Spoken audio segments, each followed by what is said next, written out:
Hey, Jason. Good morning, Cam. How are you?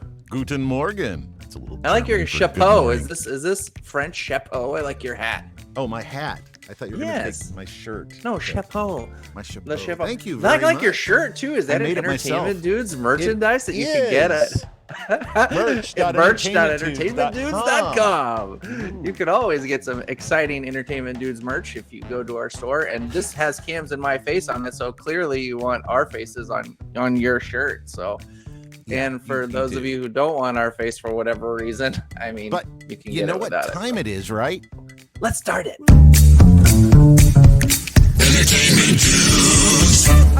Wow. I was thinking about when I was a kid and when I wanted to go to space and when I was in space camp and all that kind of stuff. And I think our guest fits in very nicely with those memories and even my love for space today. What about you? Well, and she also has a special place in my heart because as a budding and early director, this young Yeah. lady decided to join and acted in one of my music videos that I did about for a Canadian artist. This very, very special person, special to my heart, Janet Ivey, has not only just been a special. Hey, look at that! She's Wow, in the bam. show. Hi, Janet. Unceremoniously introduced. Yes, that's how our guests come in the show. So Janet you've had, just to give a little background of what you've been doing. She's had 11 regional Emmys now and seven Gracie Awards. I think that's right, for all of the work that you've been doing. Tell us a little bit about who you are and what is it that you do to get 11 Emmys. Right. Well, first of all, it's like most people go, what is Janet or what is Janet's planet? And I usually say, I'm an entire galaxy of things, right? At the speed of thought. I'm traveling at the speed of thought.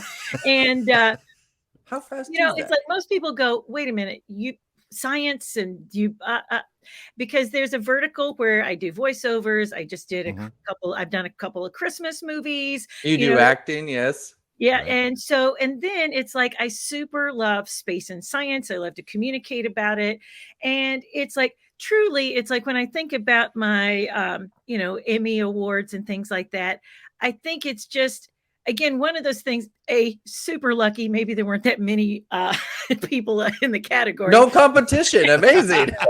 Who else does children's shows about space? You're the only one. It's like one of my mentors in production, Greg Page over at he used to have Pro Kids Productions, and he won kind of like on my first kind of Emmy win. He goes, you know what that means, Jay? It means somebody you don't know thought enough of your work to score it highly. It may not change your day rate, but what it means is you're doing quality work. So walk in that and keep doing quality work. And so that was it. We just tried to do, and again, Cam, you mentioned you're the favorite things that you guys liked when you were a kid. Yeah.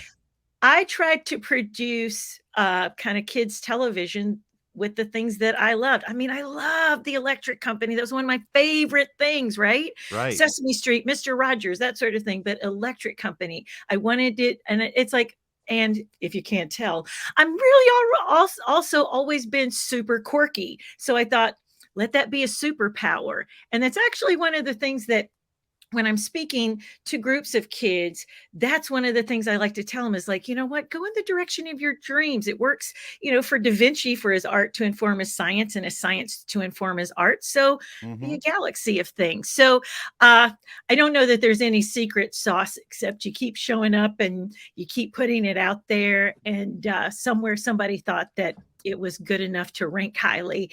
But, when I go back to how Janet's Planet even formed, you guys grew up in Nashville, so you guys remember Opryland, right?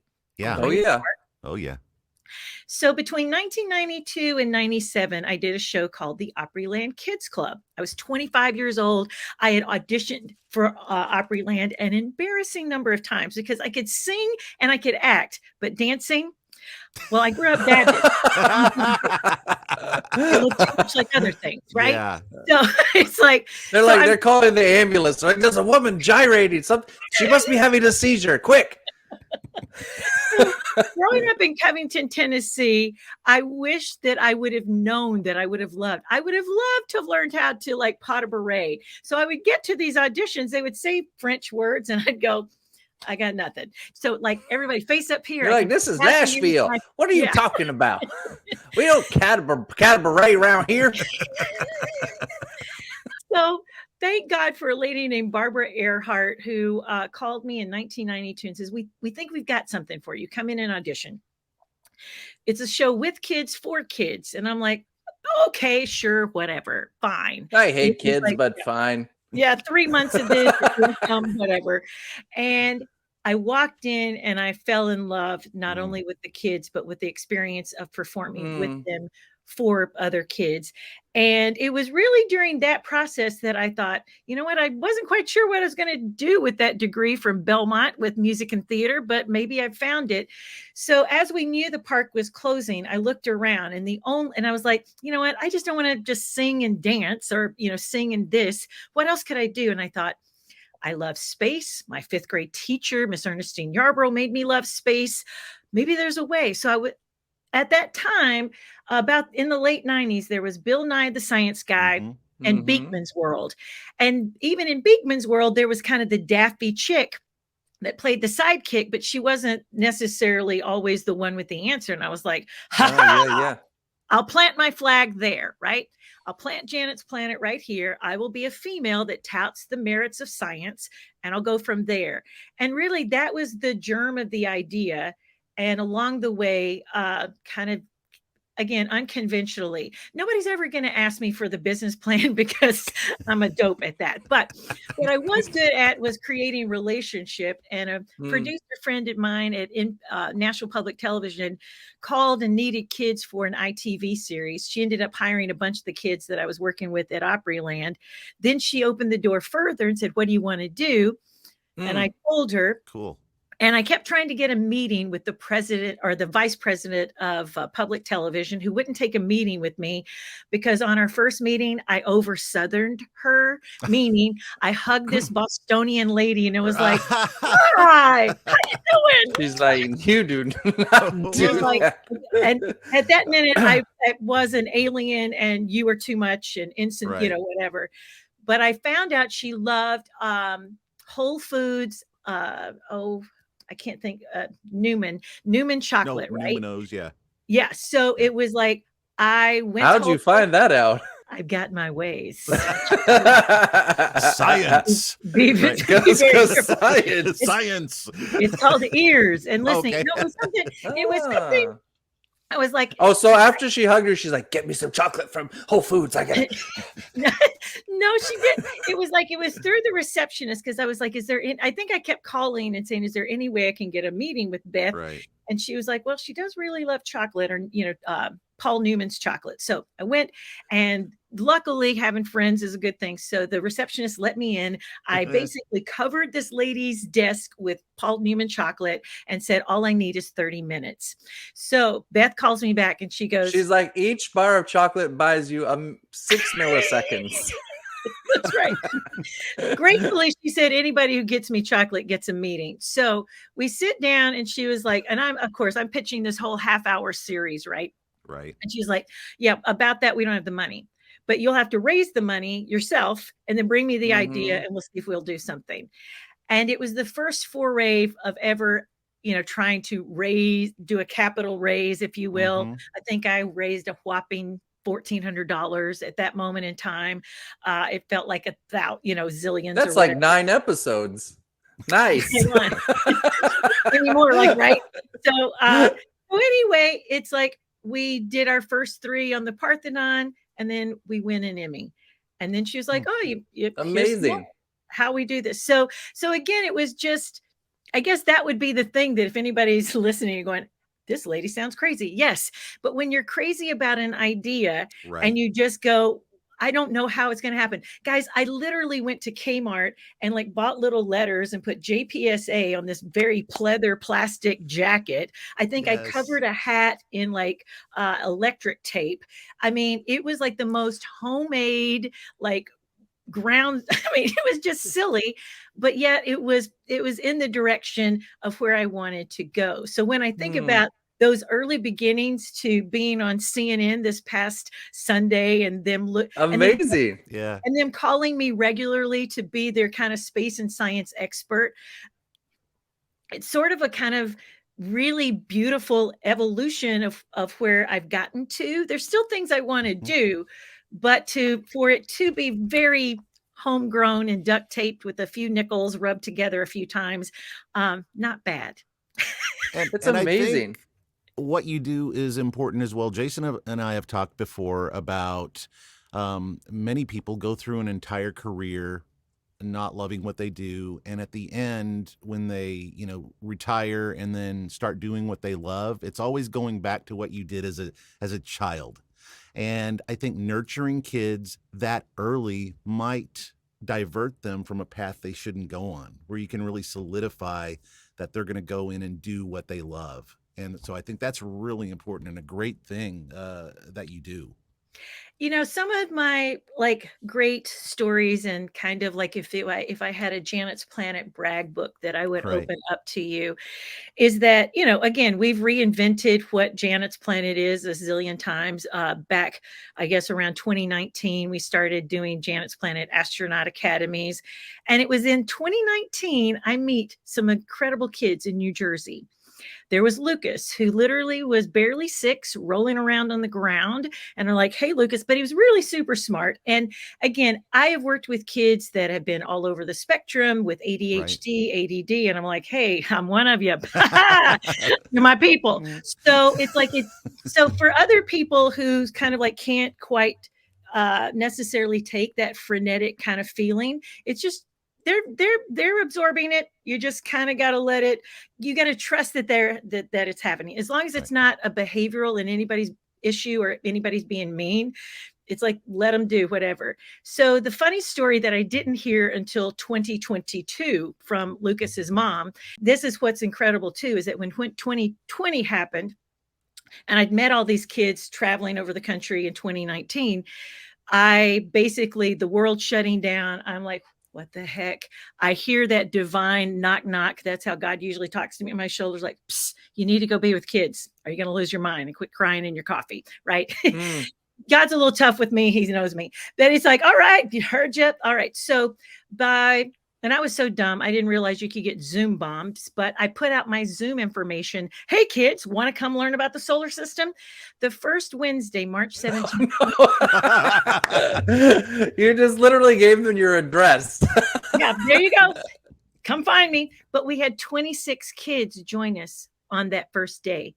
The second day, Wow. we had 76. And I naively thought, we'll do this for a few weeks until this passes. Well, 9 weeks later, we'd served 1,200 kids from around the Wow. globe. It was weird. I was getting emails from all of this. And Wow. so some of the same kids, Lucas, who's rolling around on the floor in 2019, Lucia, who is selective mute. There were Evie and Maggie, and then there was Ander from South Carolina. Jesse somehow finds us from some other place. Judah and Sabrina from Alabama.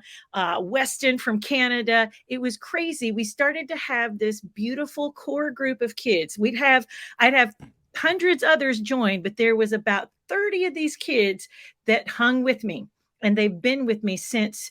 Really, some of those camps in 2019, or either joined me and met me online in 2020. Well, fast forward to 2022, Lucas attends the Human to Mars Summit. And before I was leaving, he wanted to have ice cream. Well, I had multiple meetings. I get back to the hotel. They come into the parents and Lucas come into my hotel room. And we're sharing some ice cream. And the mom shares this story. She goes, this is really amazing. She goes, I honestly thought something was wrong when Lucas was at your camp in 2019. And I was like, what wrong? She goes, because I had spent a year of him in kindergarten getting a call or two every day because he just was, rolling around, or they didn't think he was paying attention. She goes, day 1 goes by of your camp, I hear nothing. I think you've either lost him, or he's not, He's already on his way to Mars. Right. I stuck all these children in this capsule.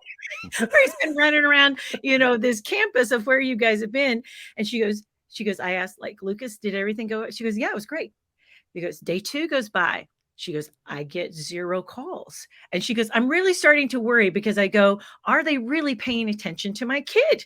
So she goes, Lucas comes home Tuesday, and she goes, Lucas, what is the problem? And he goes, what do you mean? What is the problem? And he's like, are you sure? Like, what are you learning? She says he goes through this litany of stuff that he's learned all day. And she's like, Are you sure everything's okay? She goes, yeah, Mom, Janet loves me. And so again, I go, okay, so every day she would ask me, she said, Mom, relax. Janet thinks I'm awesome. Guys, all I can tell you is that from the staff that I made sure was there, that was our only thing. Love first, teach second, right? Mm-hmm. And it's like, that was the only secret sauce that was there. It's like, yeah, all right, Lucas, whatever you're feeling like, sitting in the chair or not, whatever. All right, good. But that was, again, trying to create that moment where you can hold enough space for people to be as they are. Mm-hmm. We met Lucia, who would tug on me and like, what? But the day that we Zoomed with an astronaut, Lucia, who I didn't know before was selective mute, gets in line, and I knew that she'd been very quiet. So I was like, get close to the mic, sweetie. And we were recording because we were sending some of this stuff back home to the parents. Mm-hmm. She asked a question out loud. It wouldn't be until after that experience that the mom writes me an email and says, we cried our eyes out. It's the first time she's ever asked a question out loud in front of other people other than us. Amazing. And so, but this gets even more amazing. In 2022, Lucia wins the NASA Junior Lunabotics competition and speaks at the H2M Summit. Again, was shivering, had written her thing out, and I was like, Lucia, we do fist bump. We've got a little sign language we do. I'm like, I love you. You can be anything you want to be. I can read it. One of your colleagues can read it. What do you need? Blah, blah, blah. And so she sits in line. Now, again, a lot of these kids that have been with me several years attended the summit. Lucas is sitting by Lucia. Apparently, Lucia and Lucas talk all the time. But anyway, he goes, yeah, she just talks to me when nobody's looking. So anyway, Lucia's about to get up and she's shaking. And this beautiful thing happens. Lucas pats her on the shoulder like a good crewmate to Mars should do, as if to say, I got you. And she reads it. There's Dr. Tanya Harrison with Planet Labs, who's just bawling her eyes out. She goes, that reminds me of me when I was 14 and speaking for the first time at the Mars Society. And then when next up is Lucas, who looks like he's about to do river dance because he's hopping on one foot that he's reading that. But these kids have my heart, and they know that I am for them. And then Maggie gets up there, who's rather a stoic and a little bit cynical, and at 12, and maybe rightly so. And she's like, well, I don't really think that going to Mars is going to change humanity, because let's face it, humans have a hard time changing. And then this is when I was all I could do to maintain. But she looks back at me. She goes, but if Janet's in charge, maybe it'll be different. Wow. No, wow. Oh, come on. I know. Oh, come on. And that's just a flash of some things that have happened. And it's just where you hold space. Back in, and I'm sorry to bore you with these stories, but this is bore me. What are you talking about? It's amazing. The most powerful story I can tell is that we just don't take the time to let kids be as they are. And I get a call from a guy at NASA back during World Space Week last fall and says, hey, I got a group of kids in Wales, and their speaker they had planned can't make it. Do you mind? So it was getting up at 4 a.m. to make sure I could be for the right time in Wales. We're talking about careers in space. These were all kind of like middle school, high schoolers. So you can imagine I wasn't getting a lot of interaction, but I'm kind of like, I've got my tricks of like, hey, I see you. What are you thinking over there, Jason? I can tell there's lots going on there. So, I kind of call them out without calling them out. So there was this girl named Megan who, like, by this point in our little 45, 50 minutes together, I'd gotten pretty much everybody to at least contribute something to the conversation. And I was like, Megan, I can tell you have got deep thoughts going on over there. Would you just share a little bit of what you're thinking about what the future may hold? I would really love to hear from you. So she unmutes and she drops like this wisdom thing right there. You're like, girl, see, I told you not to be standing back there. And then she says, I usually am afraid to speak up because I'm on the spectrum and I don't trust that what I have to say is very valuable. Oh, wow. So then I say, you know what? You have been so vulnerable and amazing. I want you to consider this, that there is nothing at all wrong with you. In fact, you are not broken in the least. In fact, you have a superpower. You have a way to see the world that I can't or other people can't. So whatever label has been given you, that's your superpower. It's not a detriment. Go use that superpower because you got a lot to say. Again, wow, man, that's crazy because I had that labels I think are often so destructive or can be unless you learn what you can do with them. For me, like I got divorced. My wife had left a number of years ago, from her first marriage, and I went through an incredible, painful heartache. And that label divorced, I was like, it was so painful. And then a girl that I was spending some time with, she said, Jason, you weren't divorced, you were abandoned. And there's a different thing. It's a different level of understanding about yourself.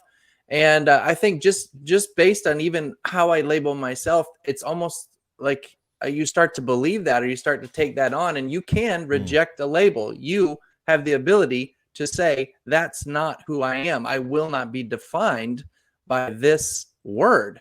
I will define myself as something else, someone who is healing, someone who has gone through a divorce, but someone who is focused on healing. I have a bright future that does not, and that will not define me for the rest of my life. So I think it's amazing that you saw that and you recognize the power of the word. It's incredible.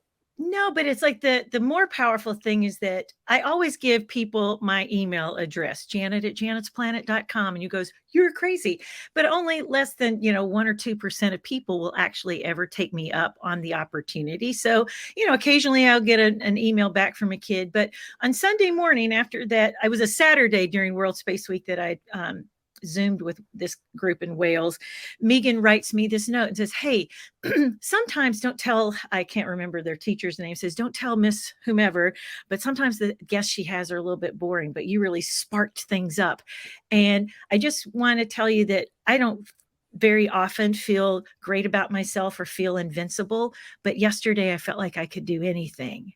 And it goes back to that kind of good book thing that says, life and death are in our words. And so there is, I think, for anybody who's going to work with kids or anybody who's going to do entertainment, and everybody's going to go, oh, Janet, but it's like, it's just time to speak the most positive of prophecies. What do all of our hearts long for is hope and something shiny and something good to believe in, that in this world where we see a politician win based on incredible lies about he never went to any of these colleges, yet he's maintaining that he'll do the right thing for his people. And you're like, there's a huge disconnect for me there, bro.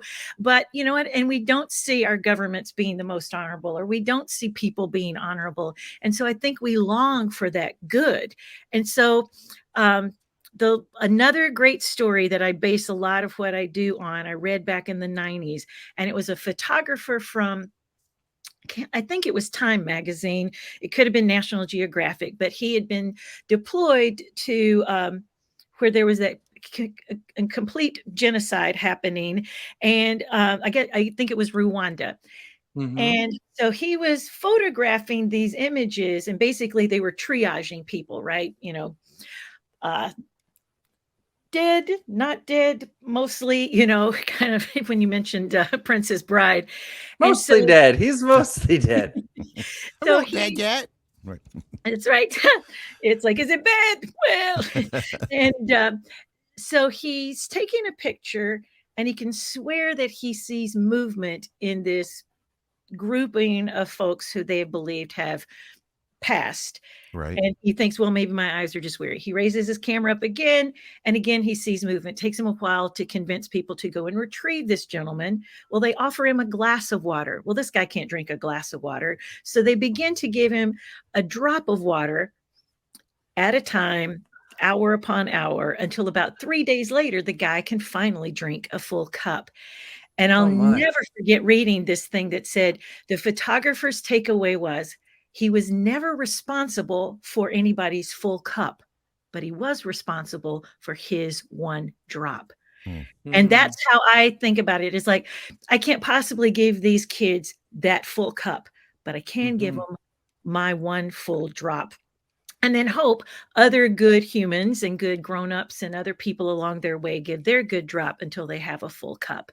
But yeah, I mean, you know what, I don't doubt that I'm altruistic and probably too utopian, but I see a lot of good in fifth graders. So I'm going to stake my hope there that they're going to be the change makers and the good people that will change this world. I love what Jesus said. He said, what you have done unto the least of these, you've also done to me. And I think it's just about children serving those people who are around us who cannot serve themselves or cannot see something so powerful and profound, like a truth that could literally set them free. And I love the power of the word and the power of its ability to shatter through strongholds, to break down misconceptions, and to plant seeds of hope where you don't see them. You might not see them germinate in your lifetime, but you never know what you've done to someone. And I had a similar situation one time when I was at school, and I was sitting there thinking, I don't think I really do anything for anybody. I really don't. I don't feel like I make a difference in other people's lives. I know I do my life, but you know, what is my life actually doing? And I got to my mailbox at school, and I opened the mailbox, and there was a handwritten letter in there that someone had said, hey, Jason, you know, you don't know me. You don't know who I am. She said, but every day you see me, you smile, you ask me how I'm doing. She's like, I always actually look forward just to seeing you when I'm walking on my way to class, because I know you're going to make me feel better. So I was like, so you don't know the impact you have on people's lives if you just care about other people more than think about other people as you're going about your day. It's like you said, what do they want? They want purpose. They want a home. They want friends. They want to laugh. They want to enjoy a good meal. They want their life to matter and to have purpose. And if you inject a few minutes of time, a few seconds of time, words of power and encouragement, you can actually inspire, motivate, challenge, or change someone's life. And you don't even know, you might even save their life. You do not know. Don't know. Yeah. No, it's like I don't know if you guys follow Steve Hartman. He does the CBS on the Road stories, those feel good stories where he's looking for people doing, you know, just good stuff. And he recently did a whole almost hour-long program called Kindness Goes Viral, or Kindness is Viral. And he actually met with a professor at MIT who came up with sort of an equation for how kindness could actually go viral. So if somebody does something kind to you today, then if you do 2 kind acts, and then the next person does 2 kind acts, it's like all of a sudden you've got some exponential growth in that kindness. And it was like pay it forward. It is pay it forward, but pay it forward twice. Because again, even if he says it doesn't even have to be big, it could be that smile. It could be being kind to that spam caller who you really want to hang up on. Do you know what I mean? Like whatever it is, it's like if we can doubly do what was kindly done to us, or in small ways, it doesn't have to be huge, that it's like, again, that kind of thing can reign more supreme than other things. But that's one of our tenets. We do kind of I always go for astronaut expectations, especially when I'm teaching a camp or, kind of a long-term class. We talk about what are those things that NASA's looking for if you want to become an astronaut. You got to be an out-of-the-box thinker. You got to be cool, calm, and collected. You got to put away any kinds of disagreements and just be concentrated on the mission. Maybe you're not going to be best friends with everybody, but the mission is the most critical.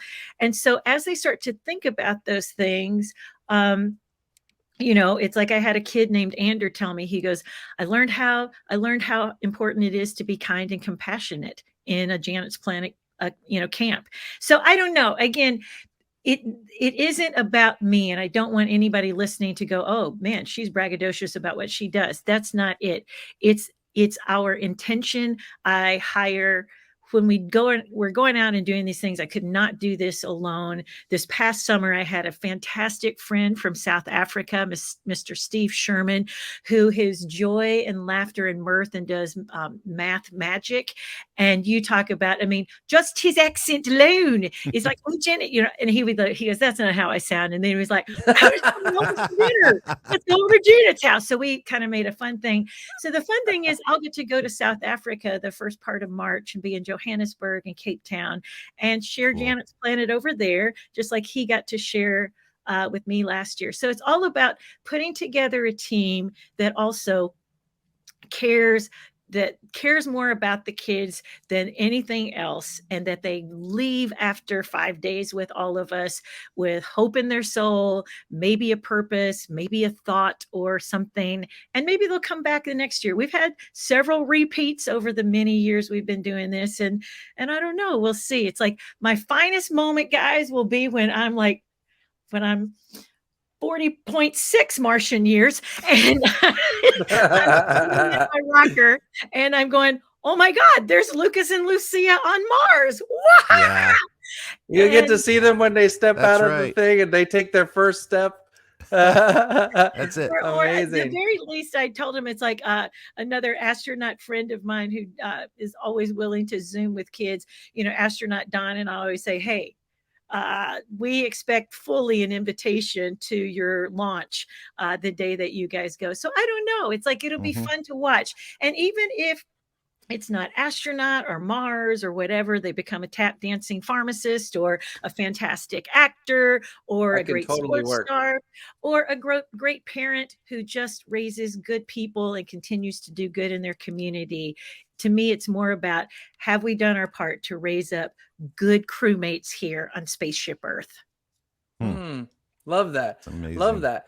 So, question for you. This is like one of those I haven't asked before on the show, but I love the question. What would you tell 20-year-old Janet who was working on Janet's Planet, just getting started now with just this, what you've gone through? What would you say to her? Ooh, that question is going to make me cry, Jason. I feel like you're Oprah or Barbara Walters or something. So, The resemblance is uncanny. it is So, uncanny. right? I mean,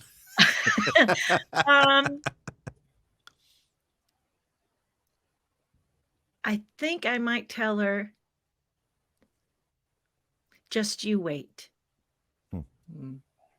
More than you can imagine. Not at all like how you might think it's going to go, but better than you have even conceived. And then you would have said, "What is it? Tell me. Tell me now, because I'm a patient." Yeah, I think it's like that. You know, every bowl of ramen that you ate, or every time that you had to spend the money that you could have used to maybe brush your teeth, buy a new toothbrush, you put it into your show. The sacrifices that you made. I always like to say, I like to think of myself in terms of not just one person. I think of myself as a community of people, because I have yesterday me and I have tomorrow me, which is also going to be the beneficiary or the sufferer of something I do today. And so I always like to say, if something good happened to me today, I'd like to say, well, thank you, God. And I also say, thank you, yesterday me, for making the choice that got me where I am today. So I get to enjoy this. So I think you can look at yourself back then and you can say, thank you, yesterday me, for being crazy enough to buy chocolate, to go into this lady's house and share this harebrained idea that I had. Thank you for doing that. Yeah, and you mentioned divorce. There was a point in time, 98 and 99 were some lean years. I bought a $25 pull-out couch from Salvation Army. I was feeling very much like the biggest failure yet, but also still had finished up Opryland and had all these kids who, really, like I'd been preaching, never give up and Right. all these kinds of things. Mm. So, yeah. So for yesterday, me, who, like, I remember one day I had published a book called Tell Me About Heaven. I think I'm forgetting. And I remember that it's like rent was coming due and I was determined not to ask my parents for it. And I was like, I'm going to get out and sell books. And I literally drove up. The place where I lived was off a Harding Place. So I literally drove up and down Nolensville Road, stopping in places. I think I sold all of 5 books and made $75, which at that moment felt like $1 million.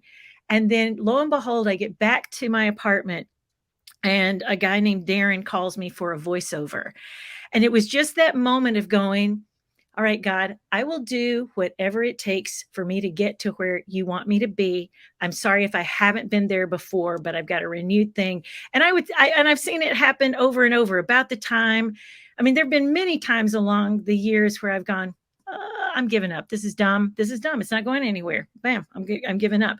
The day that I did that, I was down on I remember this one vividly. I was with a friend named Thea, and we were having lunch at that Indian restaurant down on West End. Mhm. And it's like, it was December. It was cold. It was gray outside, typical Nashville winter kind of day.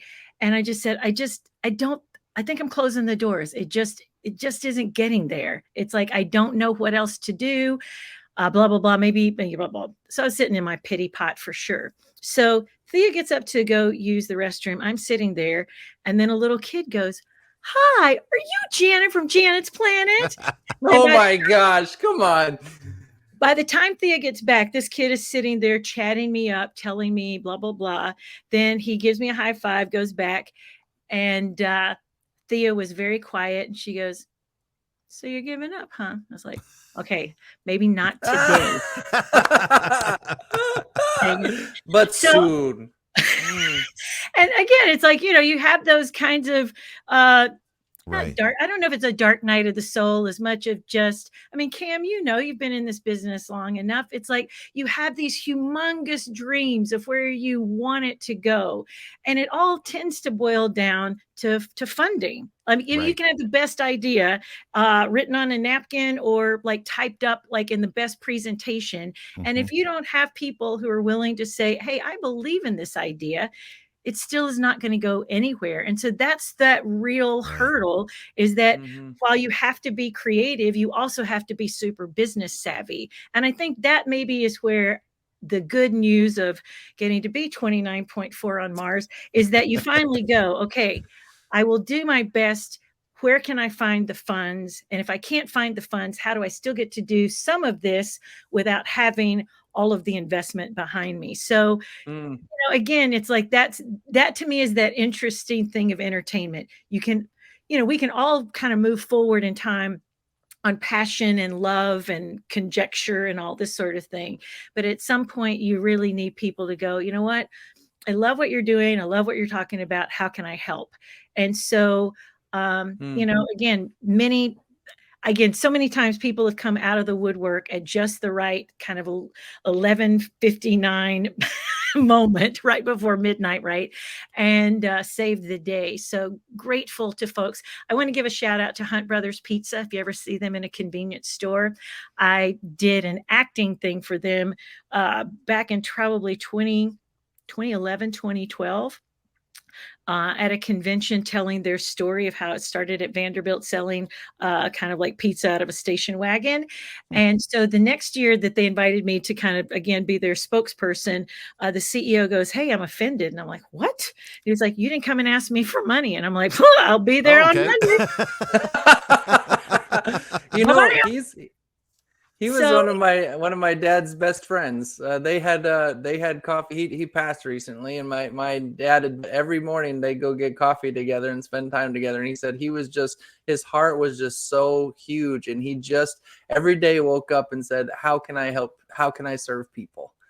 And Right. it's his son Scott that is the one that has been my benefactor. And so Mm, over the years, they write a check at the first of the year that I use Wow. to send kids to space camp. Speaking of Oh, that's space great. camp, Yes. so last year we were able to send almost 15 kids to U.S. Space and Rocket Center from around the country. So Oh, that's awesome. amazing. Wait, hold on. I'll be right back.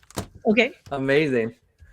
We're about to see who knows what he's got. Cam always has some From space mysterious. camp. I just know it. He's got his jacket. He's got his patch. He won the Right Stuff Award. What does Cam have? Let's hear the drum. He has a roll, picture of please. himself on the moon. He's been He holding just out. didn't tell us. Oh, you're back. I thought you were you going to bring Well, something I was back? gonna bring something, but it's way too high. I couldn't remember where I put it. I was gonna show, but I can take video of it and send it to you, Jason, or whatever. But Okay. no, I was just gonna What show is you it? my Space Camp and Space Academy wings. Right there, Ah, they're that's what way Janet high. said. Right. I knew it was some memorabilia. Oh because, yeah. Because kids keep that. I mean, that's like a badge of honor, Yeah. And that's really super great. That is awesome, Janet. We're running out of time for this episode, so Jason and I do the close ourselves every time. How about we just do a classic Janet close for this episode? We'd love it. You betcha. Let your minds revolve around this thought. The universe is always expanding. Let your minds do the same. And that's the view from Janet's planet. That's awesome. That was amazing. I love that. Why can't ours be good like that, I Cam? know, man. We need to get some scripting in. I know. Can you write our close, Janet? I think. Sure, Okay, sure. let's make sure that happens. Hey, by the way, Remember- check out these videos.